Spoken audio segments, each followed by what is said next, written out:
Selamat pagi, selamat bergabung kepada sahabat Vita di webinar awam. Cegah pneumonia, sayangi diri sendiri dan keluarga, cegah dengan vaksinasi.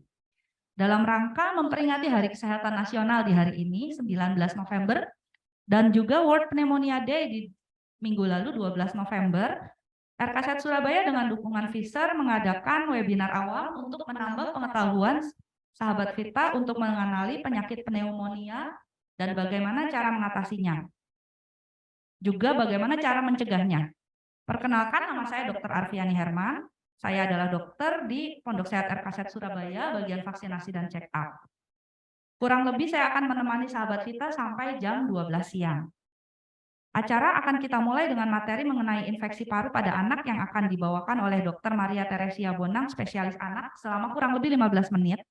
Lalu akan dilanjutkan dengan materi dari Dr. Elizabeth Fania Palilingan, spesialis paru mengenai pneumonia pada dewasa selama 15 menit juga. Sebelum kita mulai materi, izinkan saya menginfokan beberapa peraturan yang perlu diketahui dalam webinar ini.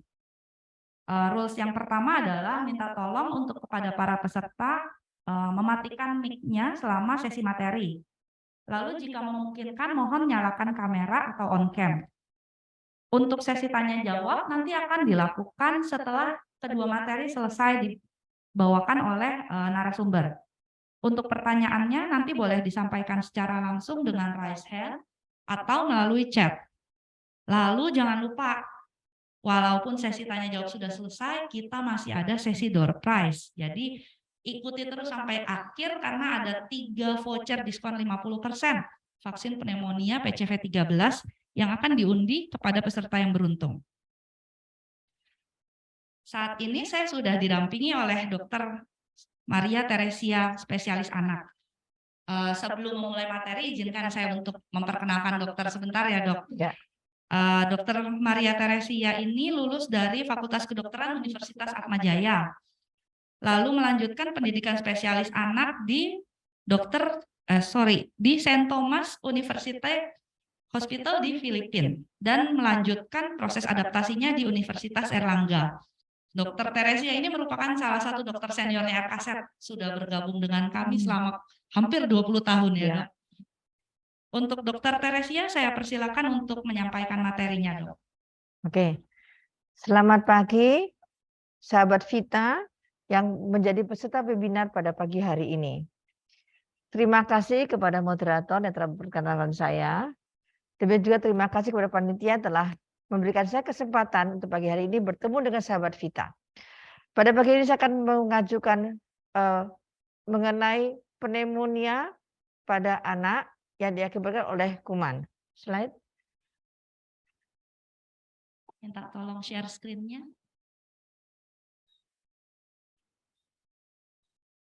Ya. Jadi infeksi paru itu bisa disebabkan oleh berbagai hal. Salah satunya bakteri atau kuman, lalu virus atau jamur. Ya, pada pagi hari ini kita membahas infeksi paru yang karena kuman. Slide. Di Indonesia terjadi kematian balita yang cukup tinggi. Di tahun 2015, Indonesia merupakan salah satu dari 10 negara yang kematian tertinggi. Tapi 17% di antaranya karena pneumonia. Jadi bayangkan, sahabat Vita, tahun 2015 setiap menit ada 2 balita yang meninggal karena pneumonia. Slide. Apa yang menyebabkan pneumonia yang saya katakan tadi? Karena kuman. Jadi yang paling sering ada Streptococcus pneumonia, sekitar 50%. Yang nomor 2 Haemophilus influenza tipe B. Yang nomor 3 yaitu virus dan fungus. Ya. Lalu kasus-kasus berat terutama diakibatkan oleh Streptococcus pneumonia. Jadi pneumonia berat. Ya. Next. Nanti seperti apa sih kuman pneumonia itu? Ya. Model-modelnya mirip-mirip COVID lah, bulat-bulat begitu, ada kapsulnya, ada rambut-rambutnya. Nah, dia mempunyai serotype sampai 90 macam. Ya, beberapa serotype itu bersifat invasif, dia sangat jahat. Nah, bakteri itu dapat menyebabkan infeksi nggak pada hanya paru saja. Streptococcus pneumonia, oh hanya pneumonia, paru tidak. Dia bisa mengenai banyak organ-organ lain yang disebut penyakit pneumonia, penyakit pneumococcus. Mungkin kita kenal dulu IPD, invasive pneumococcus disease. Jadi penyakit-penyakit pneumonia yang diakibatkan oleh penyakit pneumokokus. Next.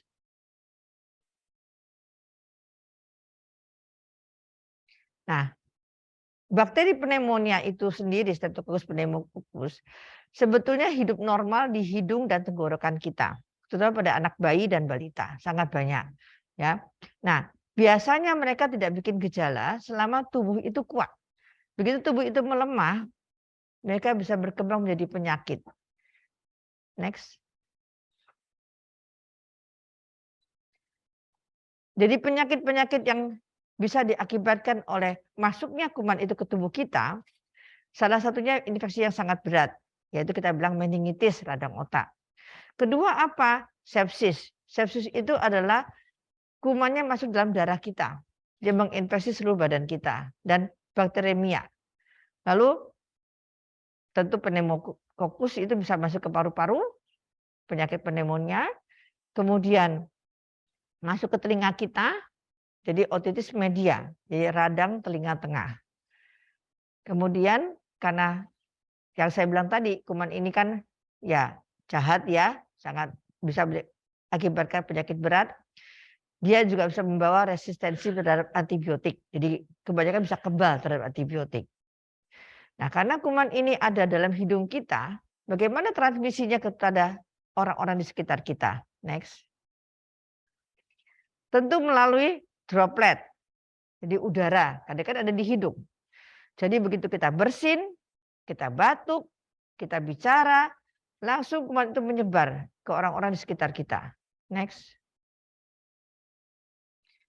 Nah, saya bahas satu-satu mengenai gejala yang umumnya ya. Jadi pneumonia yang kita bahas pertama. Ya. Jadi saudara-saudara Vita, sahabat-sahabat Vita bisa mengenali apa itu pneumonia. Radang paru. Ya, sudah pasti ada batuk, ada panas, demam, bisa menggigil, bisa juga tidak sebetulnya. Terus napas cepat, jadi susah bernapas ya, sesak. Kadang terjadi tarikan dinding dada ya. Lalu nyeri dada. Itu untuk pneumonia. Next. Ayo. Nah, lalu untuk radang otak meningitis.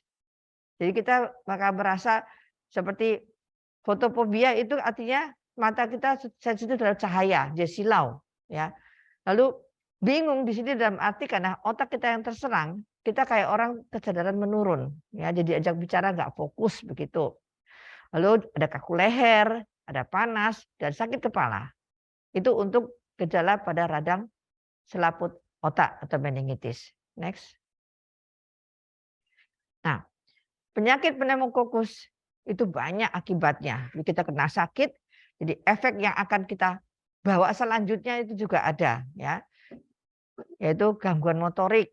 Jadi kita nggak bisa beraktivitas seperti biasa, nggak bisa lari-lari, jalan-jalan, kok anak-anak ya. Nah, lalu yaitu kelumpuhan. Lalu ada yang paling parah yaitu kematian. Kemudian masalah perilaku karena gangguan pada selaput otak, jadi efeknya selanjutnya bisa ada masalah perilaku. Gangguan pendengaran karena radang telinga tengah tadi. Lalu kemudian gangguan fokus belajar ya karena nggak fokus, kejang otomatis. Hidrosefalus juga sebagai akibat daripada meningitis. Retardasi mental dan yang tadi saya sebut kelumpuhan. Jadi itu akibat penyakit pneumokokus. Jadi sangat berat ya sahabat Vita. Next. Nah, siapa-siapa ada penyakit pneumokokus ini? Ya, otomatis paling nomor satu adalah anak-anak kita. Terutama yang kurang dari 2 tahun. Jadi 81% kematian karena pneumonia terjadi pada anak kurang dari 2 tahun. Ya. Lalu yang kedua, para lansia kan resiko disease karena mereka punya penyakit-penyakit komorbid lainnya. Begitu. Dan usia muda ya,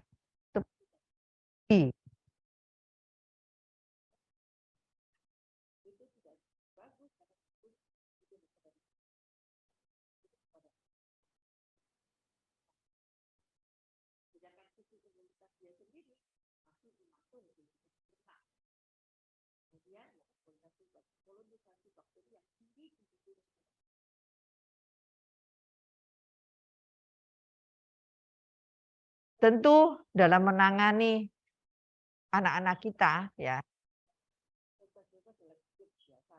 Ya. Tentu nomor satu kesehatan dan memberikan imunisasi. Itu adalah prioritas yang paling utama saya rasa. Ya, next. Penyakit pada anak kita pasti ada 3 hal biasanya: mencegah, mengobati, dan melindungi. Imunisasi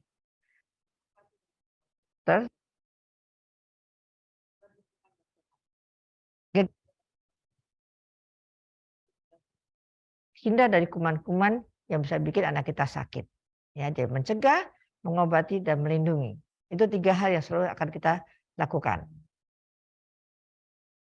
Nah, melihat ya caranya kalau kita mau deteksi pneumonia ya. 1, hitung frekuensi nafas.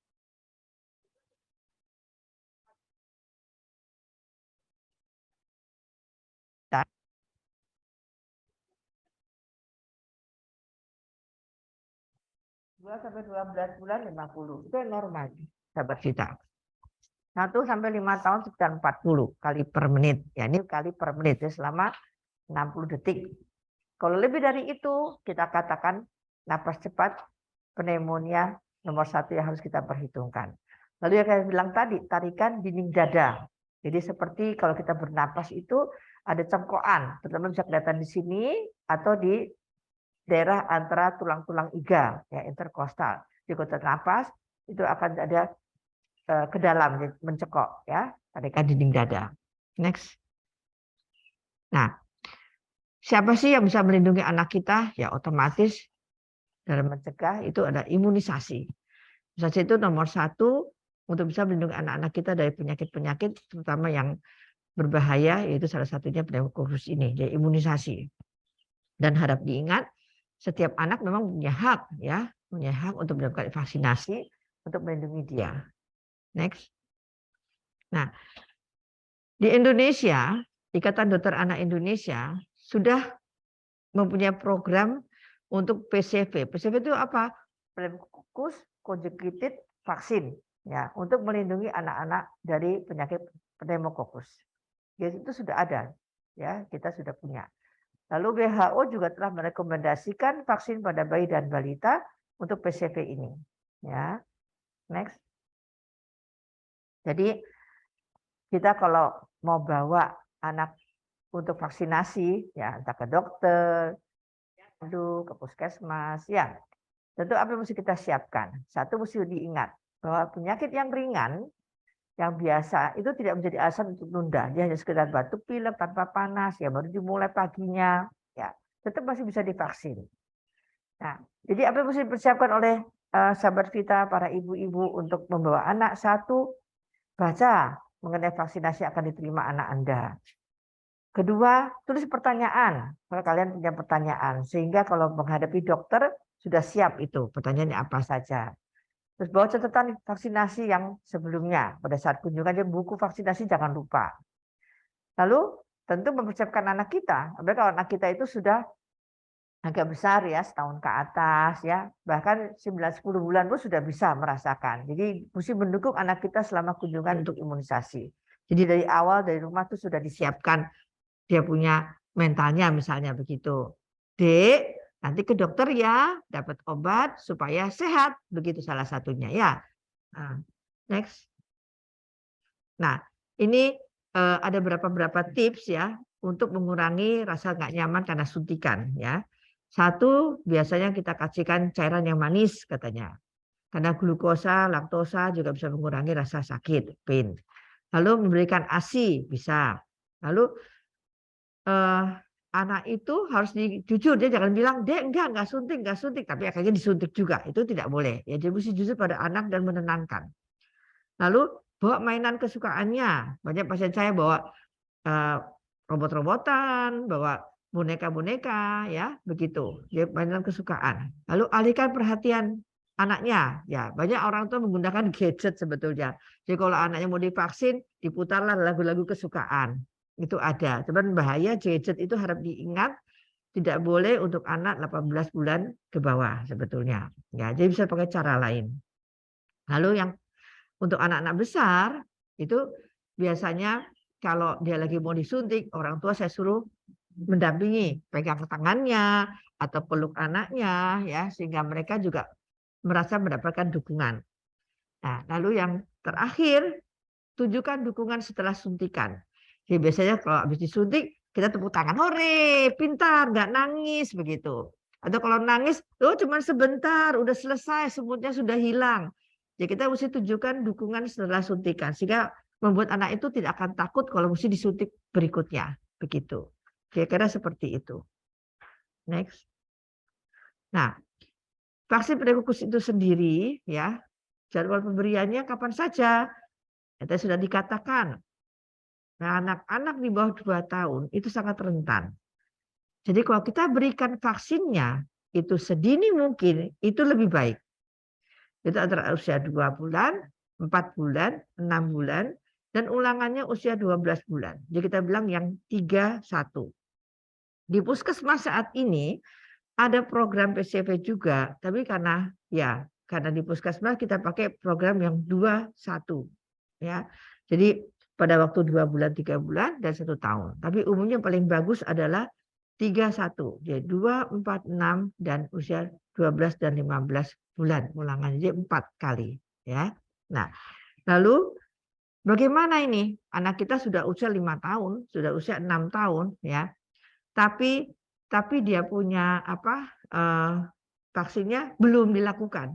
Bisa, kalian bisa lakukan walaupun anakmu sudah 2 tahun ke atas. Tetap tidak ada kata terlambat untuk vaksinasi pneumokokus. Bisa segera datang ke kita, nanti kita akan rekomendasikan caranya bagaimana. Ya, diberikan berapa kali. Begitu. Next. Nah, yang tadi saya katakan tadi ya, mencegah lebih baik daripada mengobati. Sudah pasti itu ya. Next. Nah, jadi kalau kita masih kurang yakin, kita masih kurang secure, apa itu vaksin pneumokokus? Saat ini banyak sekali yang bisa dipakai untuk jadi informasi, entah itu digital tanpa batas ya, sekarang informasi dari setiap arah, dan juga bisa cari informasi yang berimbang supaya kita yakin, oh ini yang harus kita lakukan, lalu kita harus vaksin pneumokokus, ya. Next. Nah, jadi sahabat Vita, sekarang coba lihat jadwal vaksinasi imunisasi anak sahabat Vita. Ya, apakah sudah PCV atau belum? Banyak yang bilang vaksinasi radang otak, ada yang bilang vaksin IPD di buku-buku dokter-dokter itu ya. Nah, ada yang bilang pneumokokus, tapi intinya mereka adalah PCV. Kalau di jadwal resmi Ikatan Dokter Anak Indonesia kita sebutnya PCV, singkatan dari pneumokokus conjugated vaksin ya, dan dimulai sebaiknya usia 2 bulan. Nah, jadi kalau ada yang masih ragu, masih mau mencari informasi mengenai imunisasi ini, jangan ragu-ragu, bisa kontak kami atau kontak dokter Arfi di Pondok Sehat juga bisa, kontak saya langsung juga bisa. Begitu. Next. Ya, begitu sahabat Vita. Informasi dari saya, terima kasih.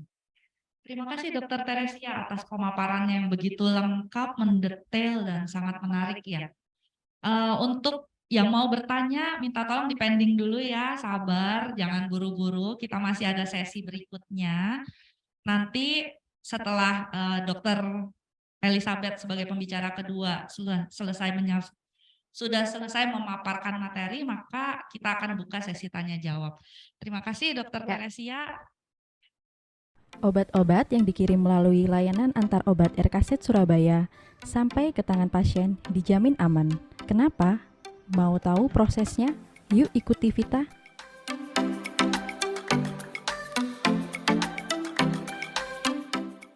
Resep yang sudah dikirimkan sahabat Vita melalui pesan WhatsApp akan diproses lebih lanjut di ruangan ini.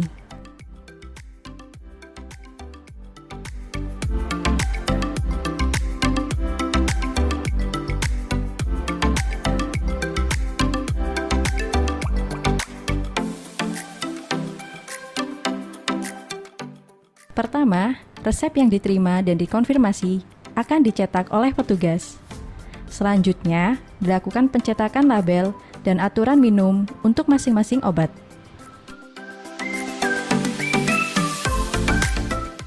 Kemudian, dilakukan pengambilan obat sesuai label.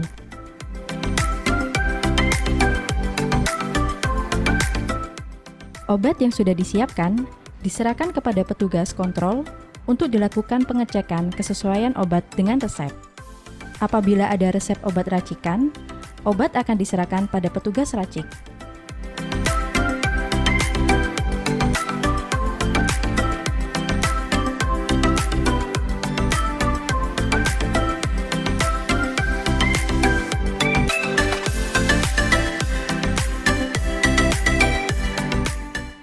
Obat Anda siap diantarkan sesuai alamat pengiriman.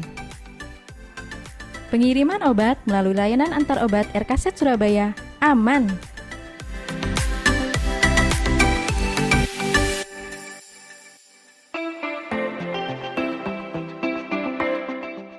Layanan antar obat RKZ Surabaya, solusi urusan obat tanpa ribet.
Halo Pak, ya ini sudah siap-siap mau keluar Pak, sebentar ya. Maaf Mas, saya harus pergi. Saya nggak bisa nunggu yang nggak pasti. Loh, Mau yang pasti, RKZ Telemedicine pasti konsultasi langsung dengan dokter.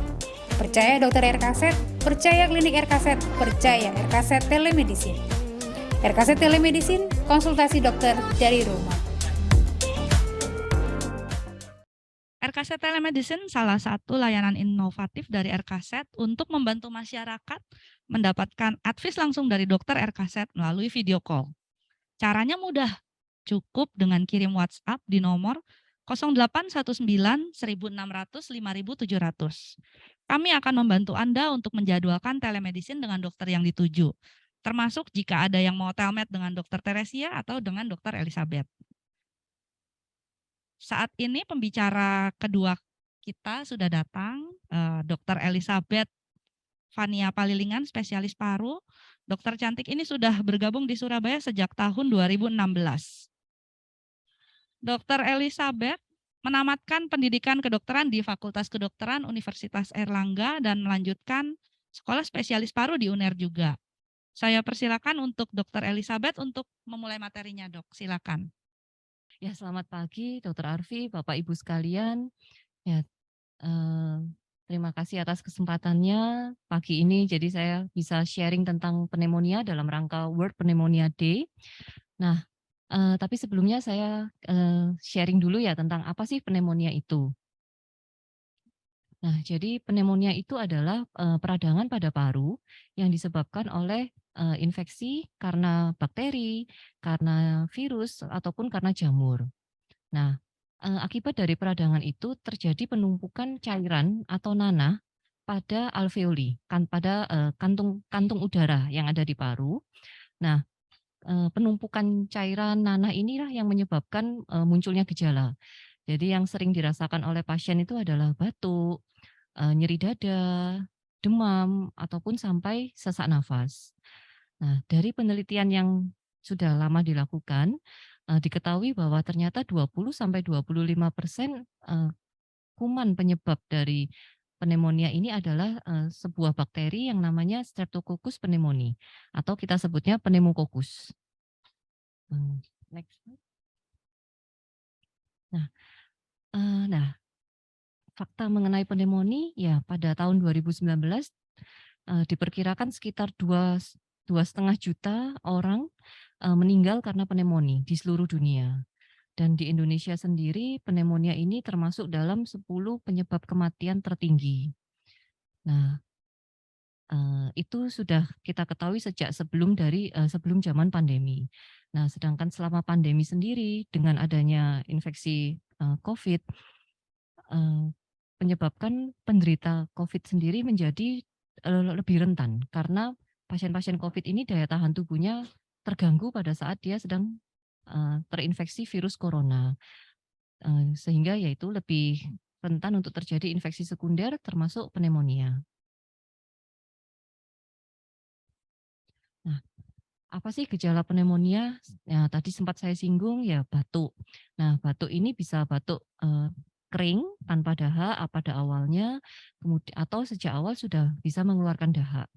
Dahaknya sendiri pun bervariasi mulai dari yang seperti liur atau kemudian putih, bahkan bisa sampai hijau ataupun kuning. Dan terkadang, walaupun jarang, itu bisa juga terjadi batuk darah. Nah, selain dari batuk, gejala yang lain juga yang sering adalah demam, menggigil, kemudian juga ataupun keluhan nyeri dada, dan biasanya pasien lokasi nyeri dadanya sesuai dengan lokasi infeksi pneumonianya. Dan bila sudah berat, pasien akan merasakan sesak nafas.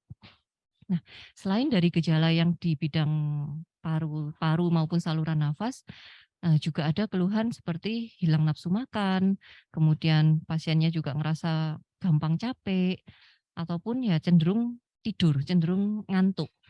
Nah, pada lansia, terutama ya oma-oma, opa-opa, ya kadang kita nggak bisa, jangan ditunggu sampai pasien itu batuk atau demam untuk sudah curiga adanya infeksi.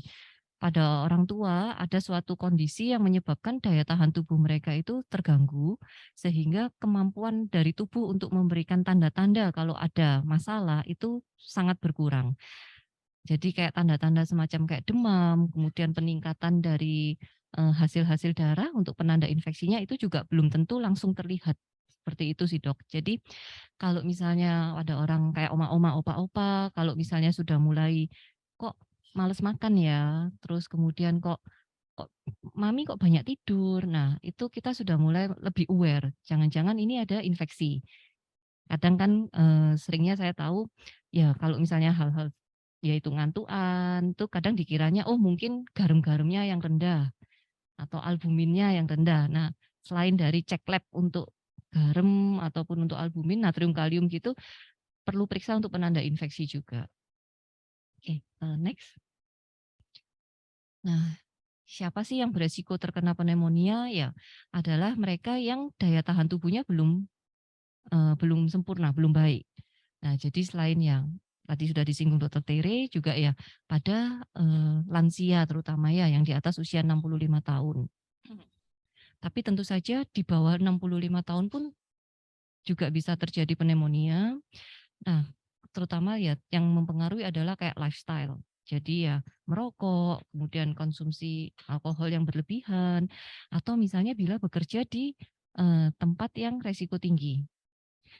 Nah, kemudian juga ya tergantung dari penyakit penyertanya, komorbidnya. Pada pasien-pasien yang dengan kencing manis, darah tinggi, kemudian ya asma, gagal ginjal, atau penyakit paru penyakit paru kronis seperti PPOK yang seringnya terjadi ya pada perokok. Nah, atau ya pada saat sedang mengalami infeksi COVID-19 atau baru recently menderita COVID seperti itu. Nah, sudah pernah dilakukan penelitian di 10 negara di Eropa yang melibatkan sekitar 2.000 sampel ya pasien pneumonia. Nah, diketahui bahwa rata-rata pasien pneumonia itu rawat inapnya selama 12 hari dan 14% pasien itu sampai membutuhkan perawatan di ICU.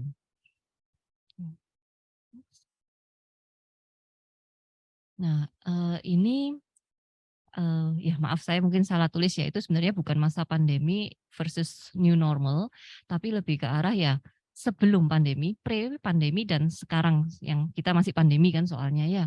Jadi kalau misalnya memang dulu sebelum pandemi itu seperti yang tadi saya sampaikan bahwa yang beresiko itu adalah mereka yang usia di atas 65 tahun atau di bawah itu tapi memiliki komorbid. Nah, jadi kalau kita lihat dari gambar itu masih ada yang warna biru, gambar manusia yang warna biru itu karena memang masih banyak yang kayak imun. Jadi kalau seandainya saya mendapatkan pasien usia masih relatif muda tapi datang dengan pneumonia, selain dari mengobati pneumonianya, saya juga harus mencari pasien ini kenapa kok bisa sampai terkena pneumonia? Ya, apakah dia memiliki penyakit penyerta yang belum ketahuan atau ya mungkin dia bekerja di tempat yang resiko tinggi. Nah, tapi setelah semenjak zaman pandemi, karena adanya infeksi virus COVID ini, jadi bahkan yang usia masih muda pun itu bisa terjadi pneumonia. Pneumonia yang disebabkan oleh bakteri atau jamur ya dok. Jadi beda dengan kalau pneumonia COVID. Ya, jadi kalau COVID sendiri memang bisa memberikan gambaran pneumonia. Nah, tapi yang saya maksudkan ini pneumonia yang disebabkan oleh kuman apa jamur seperti itu. Dan selain itu juga kan sekarang rasanya kok penyakit makin aneh-aneh ya, makin banyak. Ya, jadi angka peningkatan sakit juga ya lebih meningkat semenjak zaman pandemi ini. Next. Nah, cara-cara untuk mencegah ya pneumonia ya selain dengan cuci tangan, kemudian kita sering ya rajin untuk membersihkan daerah-daerah yang terutama yang sering disentuh, kemudian juga etika batuk. Jadi kalau misalnya ada yang batuk ya atau bersin itu ya ditutup dengan tisu mulut sama hidungnya atau menggunakan lengan baju ya. Ya, seperti itu. Nah, terus ya hindarilah seperti yang tadi ya rokok. Ya, jadi rokok ini selain yang perokok aktif juga yang tentu aja juga yang perokok pasif. Jadi walaupun kita sendiri nggak menghisap rokoknya, tapi kalau misalnya orang lain menghisap dan kita berada di dekatnya juga ya kita kan sebagai perokok pasif. Nah, kemudian ya tingkatkan daya tahan tubuh, ya istirahat cukup, kemudian ya juga jangan diet keras seperti itu. Dan kemudian ya juga dibantu dengan vaksinasi. Nah, untuk di bidang paru sendiri kan memang ada beberapa vaksin ya, kayak BCG itu kan untuk TBC, tapi kan itu diberikan pada saat masih bayi. Sedangkan kalau untuk yang dewasa, nah yang vaksinasinya adalah vaksinasi influenza dan vaksinasi pneumonia. Jadi walaupun saya berbicara tentang pneumonia, tapi tetap influenza ini juga tetap diperlukan, maksudnya tetap kita sarankan karena ya memang perlu. Dari penelitian pun sudah diketahui bahwa pada saat kita terjadi influenza, flu, itu kemampuan tubuh kita untuk melawan benda asing itu juga jadi berkurang. Nah, jadi lebih rentan untuk kita terkena pneumonia karena kuman yang lain. Dan dari penelitian juga diketahui bahwa didapatkan data kalau perlindungan jadi pencegahan terjadi pneumonia itu pada mereka yang mendapatkan vaksin influenza dan vaksin pneumonia itu lebih tinggi daripada yang vaksin pneumonia tunggal. Seperti itu. Next. Dan dari WHO juga ya memang merekomendasikan pada pasien-pasien lansia untuk mendapatkan vaksinasi, bukan cuma lansia sih, tapi juga yang memang resiko tinggi. Resiko tinggi ya maksudnya yang mereka yang memiliki komorbid. Dan seperti itu. Next. Dan terkait dengan pandemi, bahkan sampai ada beberapa negara yang mereka merekomendasi pada pasien-pasien yang COVID-nya berat, COVID gejala berat, atau yang sampai parunya sampai rusak akibat COVID dan memiliki gejala long COVID itu juga mendapatkan vaksin pneumonia. Seperti itu. Ya, mungkin itu yang bisa saya sampaikan pagi ini ya dok ya. Terima kasih banyak kepada Dokter Elizabeth. Sebelum kita membuka sesi tanya jawab, saya ingin mengundang kembali Dokter Teresia untuk kembali ke atas panggung. Aduh, udah jam segini. Sempet nggak ya? Ya, mana sempat. Mana sempat. Nek isu saya kon ngeterno arek sekolah, tekan dalan saya kena macet tekan kantor saya urung izin bosku. Mana sempat, keburu telat. Lah, mana sempat. Jadul amat. Gak bisa ke klinik pagi untuk daftar karena masih banyak kesibukan. Santai, kan ada media klinik RKZ. Midday Klinik RKZ Surabaya adalah layanan rawat jalan tengah hari bagi Anda yang perlu mengakses pelayanan kesehatan namun memiliki keterbatasan waktu di pagi hari. Daftarkan diri Anda melalui nomor reservasi online kami sesuai dengan layanan yang Anda butuhkan. Jadi, mau berobat di siang hari, Midday Klinik RKZ Surabaya aja, sempet kok. Informasi lebih lanjut mengenai Midday Klinik RKZ Surabaya bisa Anda dapatkan di website dan media sosial resmi RKZ Surabaya. Selamat siang sahabat Vita, kembali lagi bersama saya Dr. Arfi, Dr. Elizabeth, dan Dr. Teresia. Saat ini saya akan membuka sesi diskusi selama kurang lebih 30 menit, jadi kurang lebih sampai jam 11 lewat 10 menit. Untuk pertanyaan pertama kita akan membuka sesi tanya jawab langsung untuk 3 orang penanya, lalu dilanjutkan dengan pertanyaan yang sudah ada di dalam kolom chat. Untuk yang mau langsung bertanya bisa raise hand, nanti akan dibantu oleh tim kami yang raise hand. Nanti saya minta tolong untuk aktifkan kamera dan suaranya, lalu menyampaikan nama penanya, pertanyaannya diajukan kepada siapa, dan pertanyaannya apa. Mungkin ada yang sudah raise hand. Itu. Nah itu. Nah, ya. Nah itu ada Ibu Agustinus. Gustina. Oh iya. Selamat pagi, dokter. Terima kasih atas kesempatannya ini. Saya mau tanya, barusan ini anak saya umur 15 tahun, setelah kena COVID, paru-parunya kempes sebelah kiri. Dan itu akhirnya sama dokter dikasih selang, dikeluarkan cairannya. Nah, saya mau tahu kenapa anak saya bisa ngalamin itu. Apa karena COVID-nya atau karena apa ya, dok? Dan untuk kedepannya, untuk tidak mengalami seperti itu, kita harus bagaimana? Mana? Kamu aja, Cok. Ya, selamat pagi, Bu. Bu, tadi saya mau konfirmasi paru-parunya kempes ya? Iya, kempes, 80% Oke, sebelah kiri.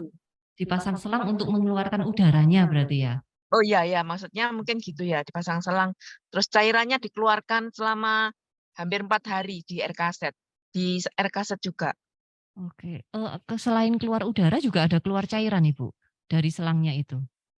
Ya mungkin ya, mungkin gitu ada cairannya juga. Oke, ya. Seperti yang tadi saya sampaikan, memang pada pasien-pasien yang COVID itu kan daya tahan tubuhnya lebih rentan ya Bu ya. Kemudian juga COVID sendiri itu kan juga bisa menyebabkan kerusakan pada paru. Nah, kalau kerusakan pada paru itu jadi parunya kan lebih rapuh ya. Jadi memang beresiko ya seperti itu, bisa terjadi paru-paru kempes, pneumotorak istilahnya. Nah, jadi kalau misalnya sekarang sudah pulang ya Bu ya? Sudah, sekarang sudah pulih 100% mengembang, tapi dengan dokter kan tidak boleh kerja aktivitas berat selama 2 bulan, dok. Ya, jadi ya memang walaupun sudah mengembang, sudah baik, sudah nggak ada keluhan, tapi yang tadi itu, jadi paru-parunya kan masih rapuh, masih butuh waktu untuk recovery. Jadi memang jangan aktivitas berat, jangan angkat-angkat berat, jangan mengejan seperti itu. Terus jangan berdiri kayak di dekat loudspeaker yang suaranya ya juga keras ya, karena nanti hentakan-hentakan itu meningkatkan tekanan di dalam dada, yang dikhawatirkan nanti bisa paru-parunya kempes lagi. Seperti itu ya, nanti tetap harus kontrol rutin untuk evaluasi ya Bu ya. Iya. Eh, su- Ya, demikian, Upaya Bu. apa, Dok, supaya anak saya enggak mengalami terulang seperti itu? Harusnya eh, bagaimana? Ya, jaga daya tahan tubuhnya. Jangan kalau sudah sampai pernah terjadi seperti itu, ya tetap harus tingkatkan daya tahan tubuh supaya jangan sampai mudah terkena lagi ya Bu ya. Maksudnya walau mau itu COVID ataupun itu kayak semacam flu seperti itu. Nah, terus kemudian juga ya evaluasi untuk memastikan waktu opname apa sempat di CT scan ya Bu?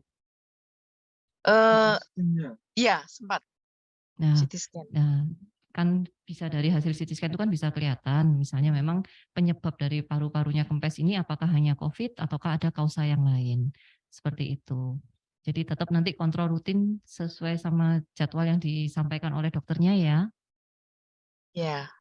Ya, jadi untuk pencegahannya, walaupun kan sudah kembali normal lagi, tapi bukan berarti begitu kembali normal terus lepas aja kontrolnya, dianggap seakan-akan tidak pernah terjadi apa-apa.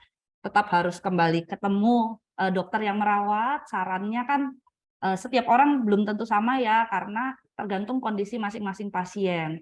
Tidak lupa apabila kondisinya sudah benar-benar baik, mungkin bisa ditambahkan pencegahan dengan cara vaksinasi seperti yang tadi Dokter Elizabeth dan Dokter Teresia sudah bilang. Begitu Ibu, apakah sudah jelas? Hilang. Kalau begitu saya buka untuk penanya berikutnya. Kalau ada yang mau bertanya, bisa raise hand juga ya seperti Ibu Agustinus. Ibu Agustinus ya namanya itu. Iya, Ibu Iya. Agustinus barusan. Ya. Boleh dibantu dilihatkan apakah ada yang raise hand? Oke, untuk saat ini belum ada yang raise hand, maka saya akan membacakan pertanyaan yang ada di kolom komentar ya. Nanti apabila ada lagi penanya yang ingin bertanya secara langsung dengan Dokter Teresia atau dengan Dokter Elizabeth, nanti bisa langsung raise hand aja ya. Aduh, nggak kelihatan. Oke, ini ada pertanyaan dari David Putra. Anak saya kena pneumonia di infrahilar kanan. Sudah berobat di RKZ Surabaya. Terima kasih sudah menggunakan layanan kami.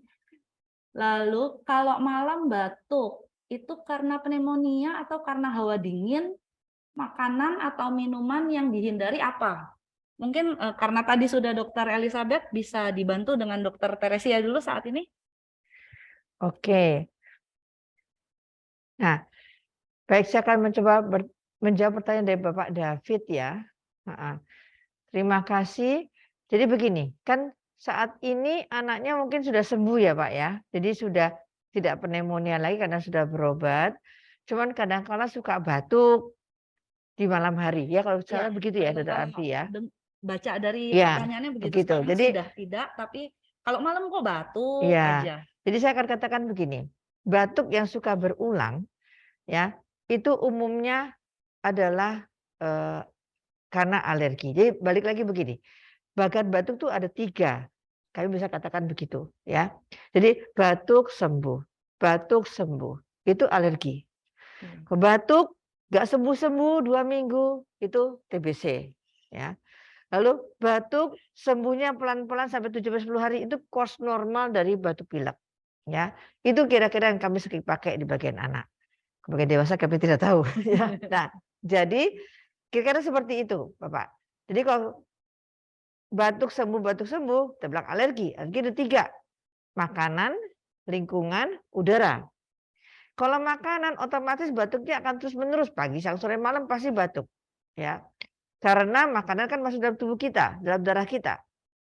Jadi alergen yang tergantung di makanan itu merangsang untuk batuk terus-menerus. Jadi pagi, siang, sore, malam akan batuk. Kalau lingkungan itu karena dingin, debu, boneka bulu, karpet, AC, kipas. Ya, jadi tergantung kita berada di mana. Bapak dalam kamar batuk-batuk, begitu keluar kamar anaknya enggak batuk. Itu namanya lingkungan. Di kamarnya yang bikin masalah. Bapak pergi keluar rumah, batuknya hilang. Balik ke rumah, batuk-batuk. Berarti rumahnya yang bikin masalah. Itu namanya lingkungan. Kalau udara itu yang pagi, siang, sore, malam. Jadi malam biasanya lebih batuk. Kenapa? Karena udara dinginnya malam. Jadi kalau kita pasang AC di siang hari dengan pasang AC di malam hari, walaupun derajatnya sama, tentu akan lebih dingin di malam hari karena ada udara malam, begitu ya. Nah, jadi kalau lihat kasusnya anak Bapak, saya rasa lebih ke arah lingkungan. Maaf, karena udara ya, begitu. Nah, kalau mau jelasnya nggak bisa pergi ke saya untuk konsultasi lebih lanjut di RKZ. Ya, Jadi begitu. PR-nya keluarga juga ya untuk mencari kalau dari yang seperti tadi kan tiap malam batuk kemungkinan adalah alergi. Tapi mungkin ya bisa jadi juga tadi Dokter Teresia sempat bilang ada faktor lingkungan. Bisa jadi kalau siang, kalau malam dia di tempat yang berbeda, sehingga kan bisa Ya, jadi bisa. dari lingkungannya juga selain dari udara. Itu jadinya PR orang tua ya. Jadi kan kalau dokter tidak ketemu pasien setiap saat, kita ketemu pasien paling 15 menit, 20 menit, setengah jam, udah lama banget setengah jam itu. Ya. Yang sehari-hari mendampingi anaknya, yang sehari-hari tahu aktivitas anaknya, tentu saja orang tua dan keluarga. Jadi mungkin sambil dilihat-lihat dan dicari-cari apakah debunya banyak, apakah AC ada yang udah lama sekali tidak dibersihkan.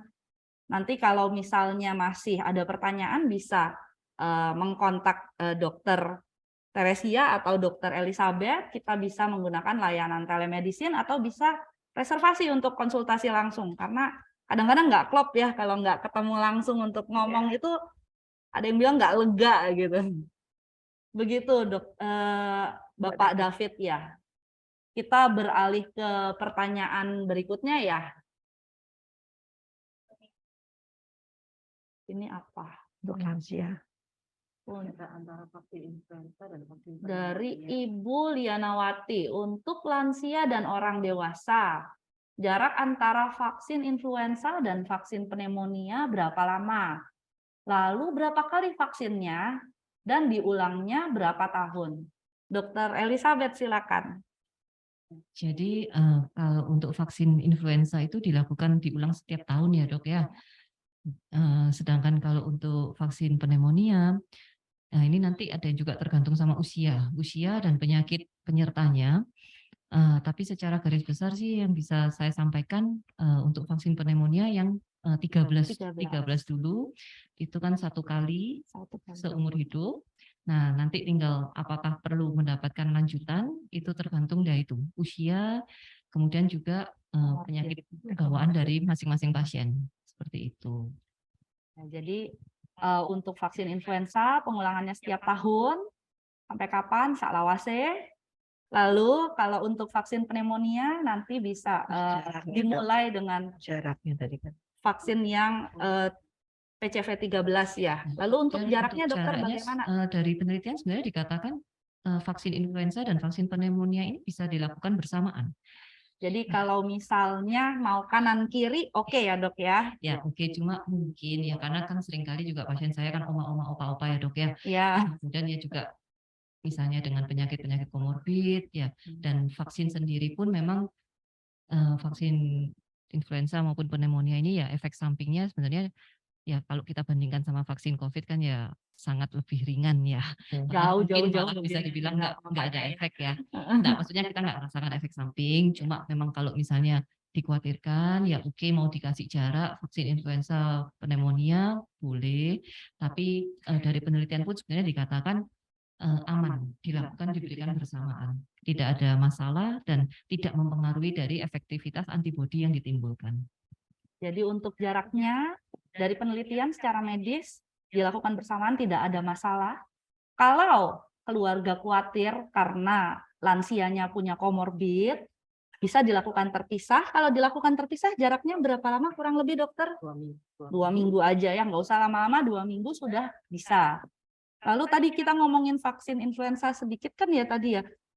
Mungkin Dokter Teresia perlu vaksin influenza enggak ini kita kalau anak-anak? Kan tadi yang diomongin cuman dewasa nih ya.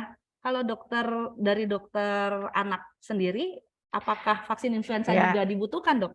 Ini agak menyimpang sedikit ya saudara kita ya. Karena topiknya kan Dokter Arfi ini nyerempet. Jadi begini, sejak ada masa pandemi ini, ya, anak-anak kami sarankan dari Ikatan Dokter Anak Indonesia itu mesti dapat vaksin influenza sejak usia 6 bulan. Ya, kenapa? Karena dari penelitian, anak yang mendapatkan vaksin influenza, pneumokokus dan MMR itu untuk menghadapi COVID yang bisa akibatnya ke yang berat, ya, itu lebih ringan. Jadi mereka akan lebih tahan kalau kena COVID, kalau mereka sudah vaksinasi influenza, pneumokokus dan MMR. Itu. Jadi sejak masa pandemi, vaksin influenza kami anjurkan sejak usia 6 bulan ke atas sudah bisa diberikan. Makasih ya dokter, walaupun saya nyerempet-nyerempet tetap diladenin. Ya. Ya karena kan sekalian on topic ya, karena influenza itu salah satu gerbang masuknya si pneumonia juga. Jadi sekalian udah dibahas, kita lanjutin aja yang tadi ya. Jadi baik pada anak-anak maupun dewasa maupun lansia, vaksin influenza juga dibutuhkan dan vaksin pneumonia juga dibutuhkan. Jadi kalau bisa mencegah, kenapa harus nunggu sakit dan mengobati begitu? Coba saya lihat lagi pertanyaan berikutnya. Oke, ada pertanyaan dari Ibu Sari. Saya batuk lendir sedikit. Sudah lebih dari 1 tahun. Sudah ke dokter paru dan diagnosanya alergi dingin dan debu. Karena faktor bawaan asma. Dan sangat mengganggu sekali saat apa itu? Saat hujan dingin dan kecapean, hanya diberi obat inhaler aja untuk asma. Oh iya, saya juga ada sakit autoimun dan vertigo. Apakah dengan vitiligo. Apakah dengan sakit autoimun itu fisik saya memang menjadi lebih drop daya tahan tubuhnya? Apakah ada batasan khusus untuk makanan dan lain-lainnya? Terima kasih dok. Saya sambil melakukan hal lain tidak bisa on kamera. It's okay, nggak masalah. Oh, ada lagi di bawah. Oh iya, saya oleh dokter penyakit dalam didiagnosa pneumonia. Setelah 3 kali berobat tidak mereda, lalu dirujuk ke paru dan hasilnya seperti yang di atas tadi. Oke, Dokter Elizabeth mungkin bisa membantu dokter. Jadi pasiennya ini batuk lendirnya sudah lebih dari setahun. Awalnya dia penyakit dalam, didiagnosa pneumonia, berobat tidak sembuh, bertemu dokter spesialis paru dan didiagnosa alergi dingin dan debu. Terus dia ada faktor bawaan asma, ada autoimun, ada vitiligo. Nah, ini kalau hujan dingin sangat sama kecapean sangat mengganggu. Nah, ini autoimunnya mengganggu. Apakah bikin badannya dia jadi lebih drop, dok? Apa pengaruhnya, dok? Kalau misalnya kita punya suatu penyakit komorbid apapun itu ya dok ya, itu autoimun ataupun misalnya ya, diabetes, kencing manis, gagal ginjal, apapun, memang daya tahan tubuh itu kan yang nggak bisa 100% sama seperti yang tanpa sakit ya. Jadi itu memang berpengaruh. Nah, terus kemudian juga ada asma. Nah, terus punya alergi juga. Nah, batuk lendirnya itu juga memang bisa merupakan gejala dari asmanya. Nah, jadi nggak harus asma itu harus gejalanya harus selalu sesak, ngik-ngik. Nah, batuk pun masih bisa merupakan suatu gejala dari asma. Nah, untuk pengobatannya ya memang kalau untuk asma kita sarankan lebih ke arah obat-obat inhalasi. Nah, jadi memang pada pengobatan asma sendiri itu ada 2 macam obat inhalasi, obat hisap ya maksud saya ya, yang pakai alat ya. Jadi bukan obat minum. Nah, cuma saya nggak tahu yang tadi kan Bu Sari nggak nyebutin ya inhaler apa yang digunakan. Ya, cuma dibilang inhaler aja. Nah, karena pada pengobatan asma itu ada 2 macam ya. Yang satu adalah pelega, yang satu adalah pengontrol. Jadi kalau misalnya pelega ya digunakan pada saat asmanya kumat, sedangkan kalau misalnya pengontrol itu kumat nggak kumat harus dipakai. Karena memang tujuannya adalah supaya menjaga supaya nggak kumat. Nah, kalau misalnya ibu dengan keluhannya batuk berlendir dan lama sudah 1 tahun, sebenarnya harusnya inhalernya yang digunakan adalah yang jenis pengontrol. Itu. Nah, kemudian tapi juga ada faktor alergi dingin. Kalau saya sih saran saya juga untuk periksa darah terkait dengan alerginya. Oke, kalau udah Symbicort memang itu adalah salah satu jenis pengontrol, yaitu yang tinggal dirutinkan ya Bu ya, 2 kali sehari. Terus kemudian, tapi saran saya juga Ibu periksa cek untuk masalah alerginya. Periksa dari darah, dan memang kalau ternyata dari hasil darahnya itu alerginya tinggi sekali, itu nanti ada terapi tambahan. Jadi untuk membantu mengontrol alergi. Nah, tapi yang tetap penting yang tidak bisa dilupakan adalah daya tahan tubuhnya harus ditingkatkan. Jadi istirahat cukup, makan bergizi, ya kalau perlu ya dibantu dengan vitamin juga. Nah, Tadi terus kalau nggak salah kemudian ada pertanyaan makanan sama minuman yang dihindari ya. yang dihindari. Kalau ibu masih batuk, saya selalu sarankan kalau pada pasien yang batuk, es pedas gorengan itu stop. Ya, Itu pakemnya ya dok ya. betul. Ya. Nah, terus kemudian kalau untuk masalah yang di luar itu, ya itu tergantung, ya ibu, kalau pada pasien-pasien alergi, saya selalu minta pasien saya untuk memperhatikan. Dia habis makan apa, yang kemudian mencetuskan dia malah makin batuk. Biasanya kalau pasien memang sudah sampai lama, kronis ya, itu mereka bisa menyadari. Jadi ya termasuk kayak misalnya udah tahu kayak kena AC, kambuh, atau habis makan udang, kambuh. Dan ini kambuhnya nggak harus cuma berupa batuk ya, atau sesak, tapi juga bisa kayak gatel. Kalau misalnya jadi misalnya habis makan telur, terus kemudian mulai gatel-gatel, ya berarti kemungkinan dia punya alergi terhadap itu. Lebih baik juga, walaupun nggak bikin batuk, tapi lebih baik tetap dihindari juga.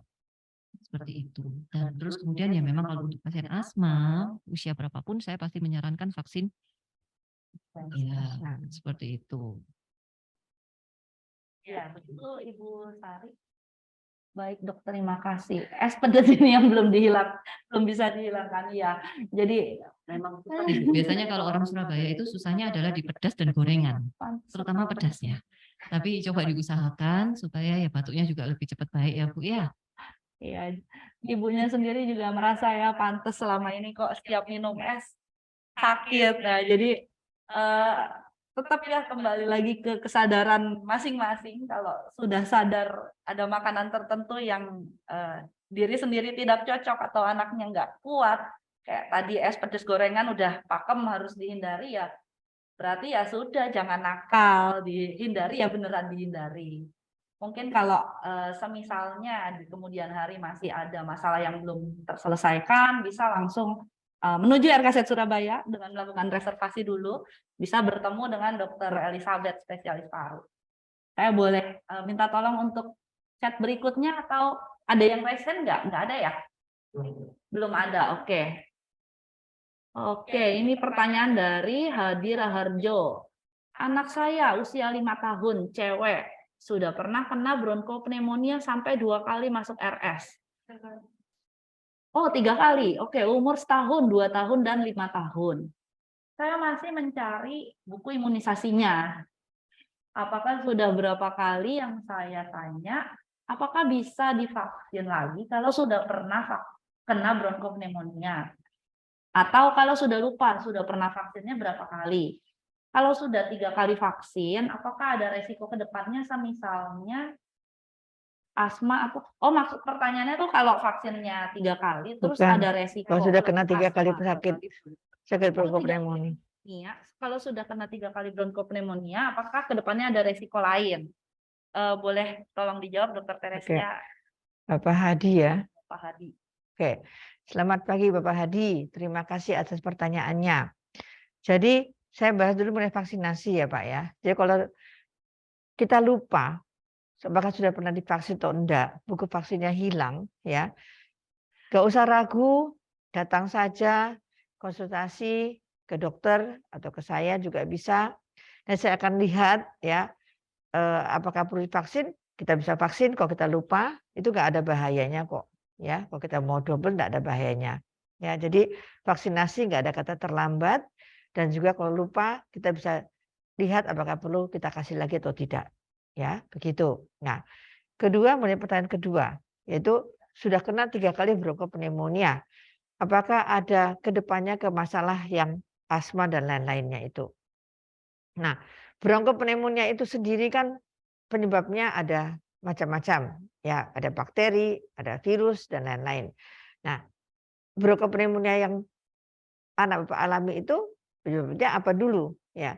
Biasanya kalau anak-anak yang sering bolak-balik bronkopneumonia, maaf saja apakah lingkungannya ya bermasalah. Kedua, apakah dia punya badannya sendiri? Ya biasanya punya alergi ya. Kalau alergi itu kan bisa batuk bolak-balik. Nah, akhirnya dia jadi bisa kena bronkopneumonia. Nah, kalau alergi, orang katakan biasanya alergi itu alergi MARS ya, perjalanan alergi anak-anak itu bisa mulai dari kulit, paru-paru, lalu ke sinusitis. Jadi umumnya adalah bisa ke arah asmatik juga bisa. Kalau memang dasarnya dia ada bawaan dari alergi, ya. Jadi bisa ke sana. Jadi jangan batuk bolak-balik di masa mendatang mungkin akan jadi asma, ya. Gitu, IGD, ya. Jadi ya, orang lain angkat. Jadi maaf agak terganggu ada telepon dari IGD, ya. Nah, jadi saya lanjutkan. Jadi kita mesti lihat ya, apakah anak ini penyebab bronkopneumonia yang 3 kali itu apa, ya. Tapi apakah jadi asma atau tidak? Kalau memang dia ada alergi, hati-hati suatu saat nanti bisa jadi asma, ya bisa, ya. Jadi jaga, cari penyebabnya. Kenapa sering batuk pilek? Orang bronkopneumonia itu kan sering batuk pilek berarti. Ya jaga. Jadi kita coba jaga yang saya bilang tadi, makanan, udara, lingkungan. Begitu ya. Saya rasa begitu Bapak Hadi. Kalau masih ada pertanyaan bisa diajukan kembali. Saya rasa cukup jelas. Semoga. Terima kasih. Jadi kalau semisalnya orang tuanya lupa, buku vaksinnya hilang, waktu pindah rumah bukunya nggak kebawa, terus nggak inget sama sekali dulu tinggal sama neneknya. Ini udah apa belum, nggak usah ragu ya, boleh langsung konsultasi, bisa pondok sehat, bisa ke dokter Teresia. Nanti kalau memang dirasa perlu, andai kata sebelumnya ternyata sudah pernah, nggak masalah ya dok ya. Kalau saya ngibaratin vaksinasi itu kayak bayar utang dok. Lebih boleh, kurang jangan. Iya. Jadi kalau misalnya saya punya utang 1 juta, saya mau bayar 1,5 juta kan boleh ya dok? Iya. Boleh. Kalau saya punya utang 1 juta, saya request saya bayar 100.000 aja, boleh nggak dok? Enggak boleh. Iya, vaksinasi juga kayak gitu. Lebih boleh, kurang jangan. Tapi tetap bukan artinya lebih boleh itu bukannya yang tanpa konsultasi ya, tetap harus konsultasi dulu kembali kepada dokter anak atau kepada dokter vaksinasi Anda. Begitu. Kita beralih ke pertanyaan berikutnya ya. Oke, ini ada pertanyaan langsung kepada Dokter Elizabeth. Selamat pagi Dokter Elizabeth. Saya baca sebelumnya apresiasi untuk Dokter Elizabeth yang telah merawat. Wah, luar biasa. Jadi dirawat sama Dokter Elizabeth ya waktu terkena COVID pada 2020. Sangat baik, ibu saya bercerita mengenai dokter. Terima kasih. Banyak Dokter Elizabeth dan Dokter Teresia beserta dokter-dokter semuanya di RKSET. Nah, ini pertanyaan saya. Apakah pasien dengan pneumonia bisa sembuh total? Untuk orang yang tanpa komorbid, tidak merokok, tidak keturunan pneumonia, vaksin apa yang cocok? Influenza sama pneumonia atau pneumonia saja? Terus bisa diberikannya mulai umur berapa? Terima kasih dok. Terima kasih Bu Bea, kemudian salam juga ya untuk Mama. Nah, terkait ini pertanyaan, bisa tolong ditampilkan lagi pertanyaannya? Ya. Jadi walaupun tidak ada komorbid, tidak merokok, tidak keturunan pneumonia, memang kalau misalnya sebenarnya yang direkomendasi ini saya ngomongkan kayak zaman dulu ya, zaman sebelum pandemi ya dok ya. Jadi memang kalau usia masih di bawah 64 ya, 65 itu memang tidak direkomendasi untuk vaksin pneumonia seperti itu. Tapi karena sekarang kita kan sudah pandemi ya, jadi sebenarnya kalau untuk vaksin influenza dan vaksin pneumonia, saya bicarakan yang dewasa aja ya, yang jadi 19 tahun ke atas itu bisa. Untuk influenza ya tetap setahun sekali, sedangkan untuk pneumonianya yaitu yang 13. Yang 13 itu pemberiannya kan 1 kali. Satu kali seumur hidup. Nah, cuma memang yang tinggal dan tetap rekomendasi saya ya influenza dan pneumonia karena berdasarkan penelitian hasilnya lebih bagus, proteksinya lebih bagus dibandingkan kalau hanya pneumonia saja. Nah, tapi memang ya saya selalu sampaikan ke pasien,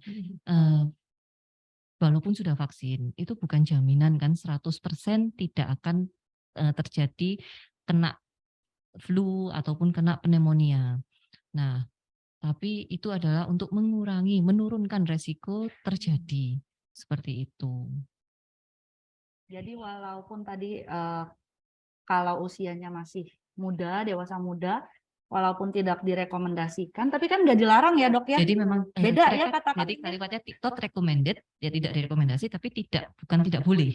Nah, kemudian seperti yang tadi saya sempat singgung di slide saya, dan juga terkait sama COVID. Jadi yang tadi saya bilang kan dok, kalau misalnya saya dapat usia di bawah 65, usia muda lah, terkena pneumonia, saya pasti selalu cari. Itu jarang, karena kalau zaman dulu itu jarang usia muda itu kena pneumonia.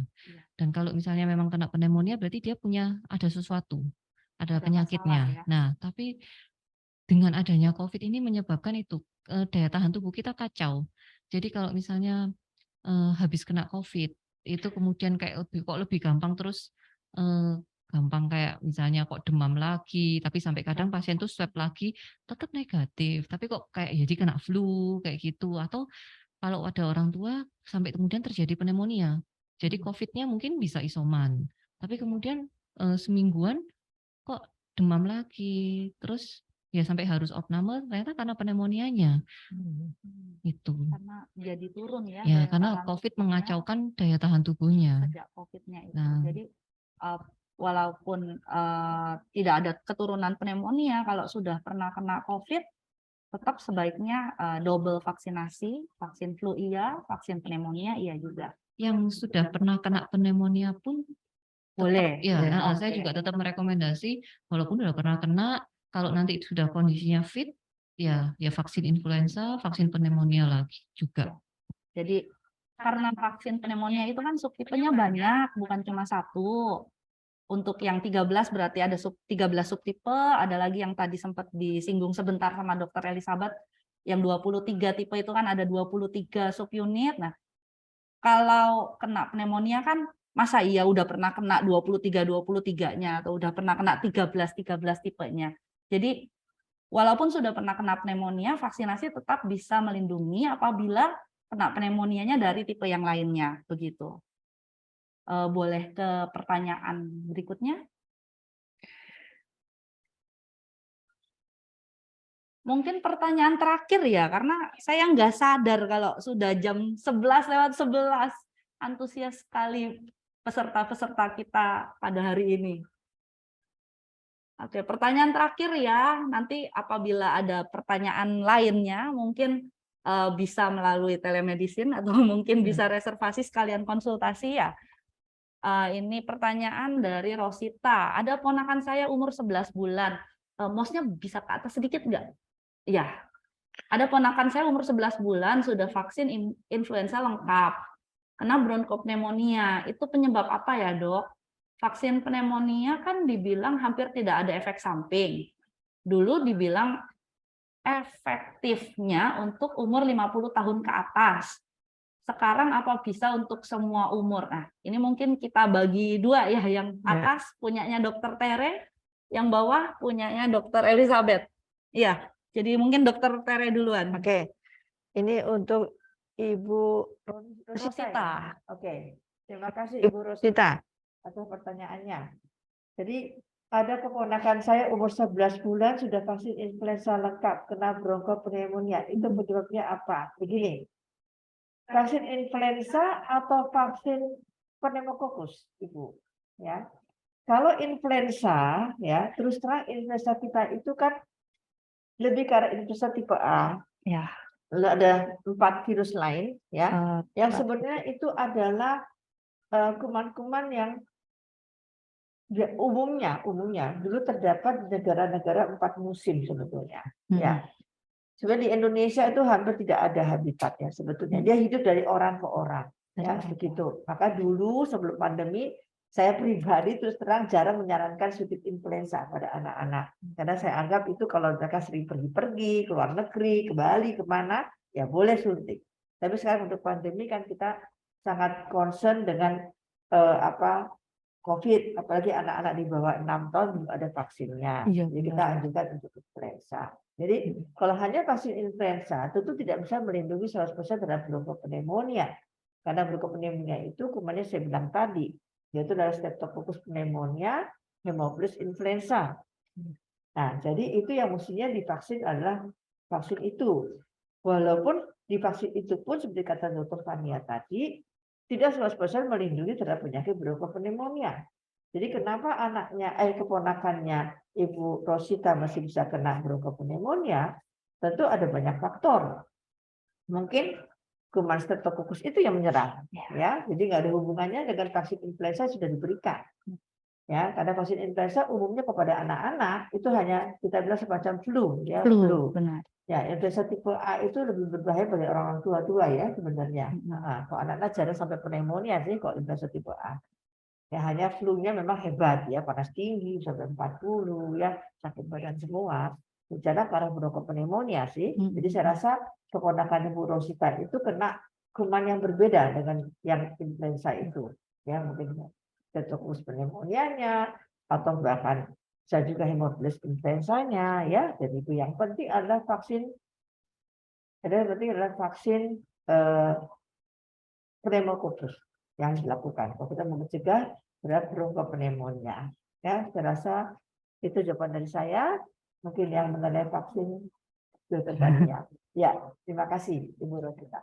Jadi ya memang kalau dulu dikatakan efektifnya untuk usia 50 tahun ke atas, dan memang rekomendasi yang Indonesia ya PAPDI, Perhimpunan Dokter Penyakit Dalamnya memang masih 50 tahun ke atas. Cuma kalau secara dari CDC, ya kembali tadi itu dari CDC pun Amerika, itu pun juga kalau usia di atas 19 tahun ke atas tanpa penyakit, tanpa komorbid juga not recommended sih Bu. Tapi ya kembali pertimbangan juga ya sekarang eranya juga era pandemi. Nah, jadi walaupun not recommended kalau yang untuk tanpa komorbid, tapi bukan berarti dilarang untuk melakukan vaksin. Tapi kalau misalnya usia di atas 19, mulai 19 tahun ke atas dengan memiliki komorbid, dan komorbidnya ini macam-macam ya, maksudnya bukan hanya seperti yang tadi saya sempat singgung, kencing manis, kemudian darah tinggi, penyakit ginjal, seperti itu, tapi lebih detail lagi, nah itu direkomendasi. Jadi saya tambahkan. Bisa banget dokter. Begini, sebetulnya kalau saya tidak salah itu tahun 2021 ya kalau saya nggak salah, 2022 awal ya, itu sudah ada surat dari Badan POM yang menyatakan bahwa vaksin pneumococcus 13, khususnya PCV 13 ya, itu bisa diberikan dari usia 0 bulan sampai seterusnya, begitu. Ya, jadi dulu memang seperti yang dikatakan 50 tahun ke atas baru bisa, lalu untuk anak-anak bisa hanya sampai usia 5 tahun. Di 5 tahun ke atas sudah tidak disarankan lagi. Ya, tapi sekarang dari 0 bulan sampai seterusnya itu bisa diberikan Ibu, nggak usah khawatir. Jadi PCV 13 bisa diberikan dari usia 0 bulan sampai usia lansia. Tidak ada batasan umur lagi sekarang. Ya, itu yang saya tahu dari surat. Ya, sudah ada BPOM-nya ya. Kalau dulu memang BPOM-nya itu untuk 5 tahun 2 aja. bulan sampai 5 tahun, lalu Ya. sama 50 ke atas. Sekarang ini BPOM-nya untuk yang di atas 5 tahun sudah keluar BPOM-nya, terus untuk yang sebelum 0 50 sampai tahun 5. juga bisa. Jadi sudah bisa dilaksanakan. Ya, begitu. Terus mungkin saya tadi mau nimpalin sedikit tentang yang vaksinasinya ya, yang tadi dibilang vaksin influenza tapi kok kena bronchopneumonia, terus dokter Tere kan bilang mungkin kumannya kuman lain. Jadi mungkin biar gampang aja kalau bahasa awamnya aja ya. Saya kalau istilahin vaksin itu selain kalau tadi kan kayak utang ya, kalau ini beda lagi kayak les. Jadi kalau anak ibu lesnya piano, apakah akan pandai bermain biola? Belum tentu. Kecuali kalau emang anaknya nggak les, tapi emang bakat dari keluarganya tinggi dan segala macam, ya lain cerita ya. Nah, jadi kalau sama-sama alat musik, tapi kalau dia lesnya cuma dilesin piano doang, terus tiba-tiba di pelajaran disuruh mainnya main suling, belum tentu juga dia bisa gitu. Jadi sama seperti tadi vaksinnya influenza, tapi kan ada kuman lainnya, penyebab lainnya seperti yang Streptococcus pneumoniae, seperti yang hemophilus influenza tipe B. Nah, kalau perlindungannya hanya terhadap influenza saja, bukan terhadap pneumococcus, ya tidak melindungi terhadap pneumococusnya begitu. Sementara kalau nutrisi, kalau gizi, kalau hal suportif semacam itu Kalau saya ibaratkannya kayak IQ.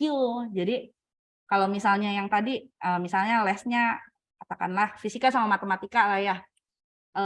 Ketika dikasih konsumsi yang bernutrisi, itu yang tanda kutip meningkatkannya IQ-nya. Jadi daya tahan tubuh overall. Tidak spesifik terhadap penyakit tertentu, tapi secara keseluruhan. Tapi selain IQ-nya tinggi, dilesin juga supaya pelajarannya bagus. Jadi divaksin juga supaya ada perlindungan terhadap penyakit-penyakit tertentu. Begitu.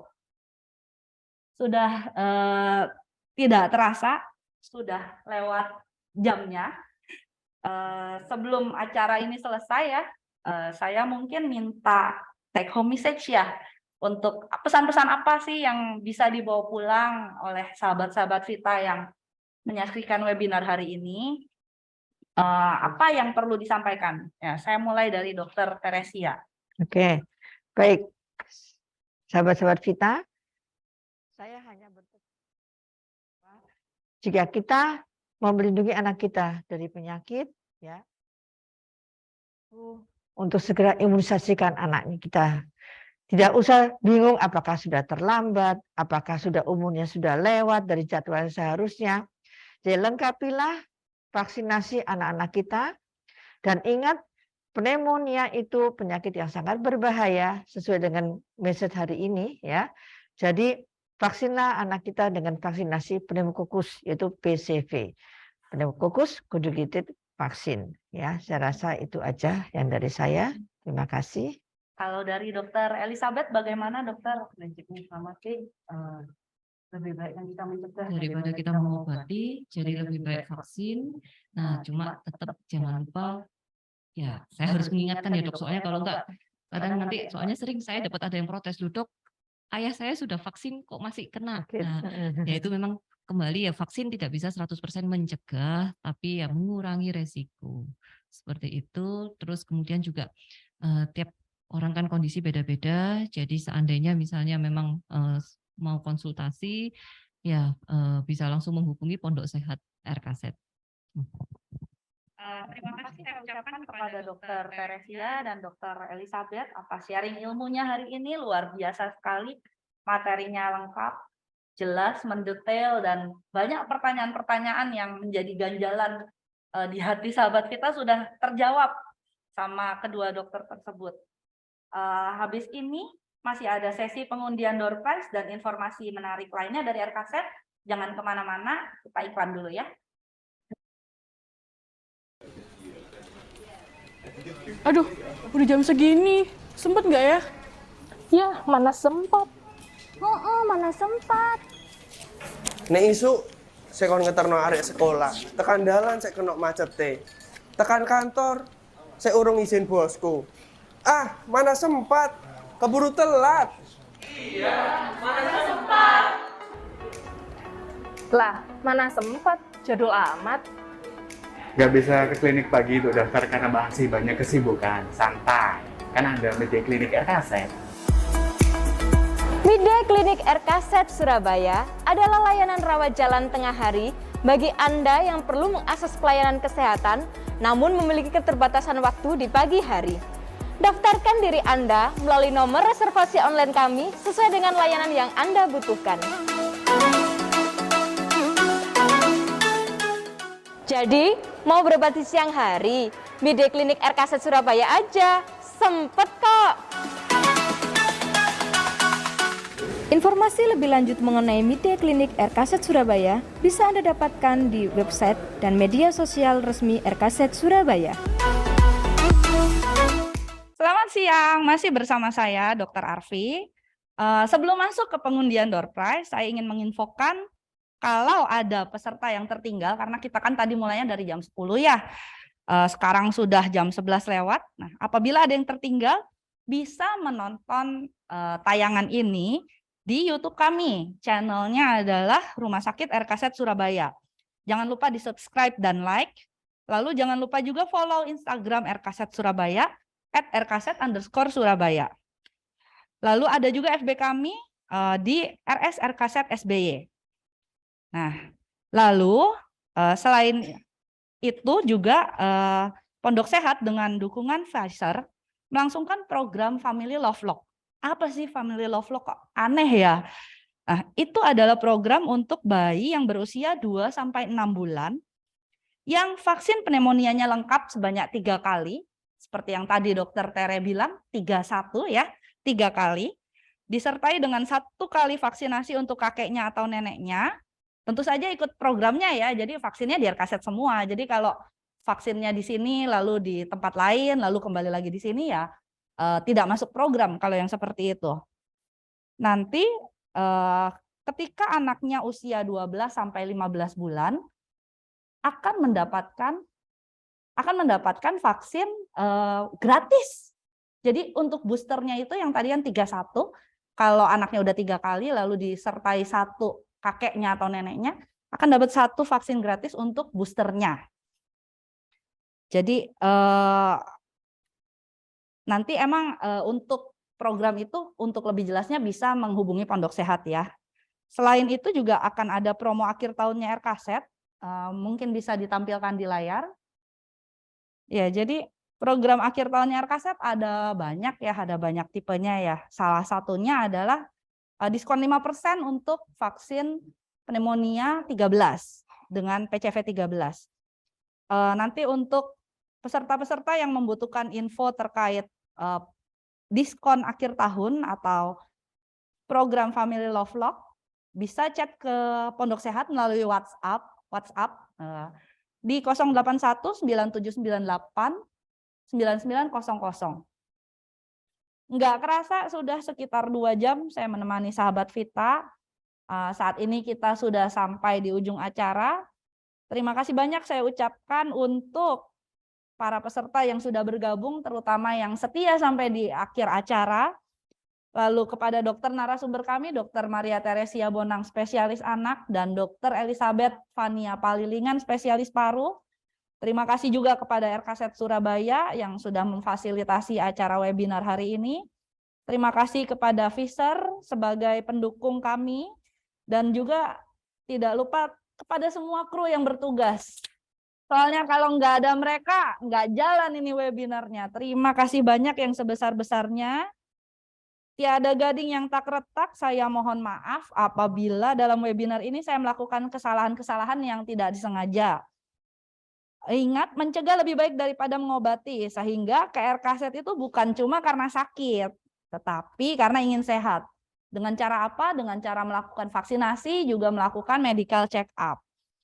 Nomornya ada di chat ya, jadi untuk konsultasi melalui chat gratis, tapi bukan tentang penyakit ya, sorry Pondok Sehat bagiannya vaksinasi, kalau tentang penyakit kita harus periksa, dan nggak bisa cuma sekedar lewat chat saja. Hari ini jam 11:30 saya tutup webinarnya, sampai jumpa di lain kesempatan. Dadah!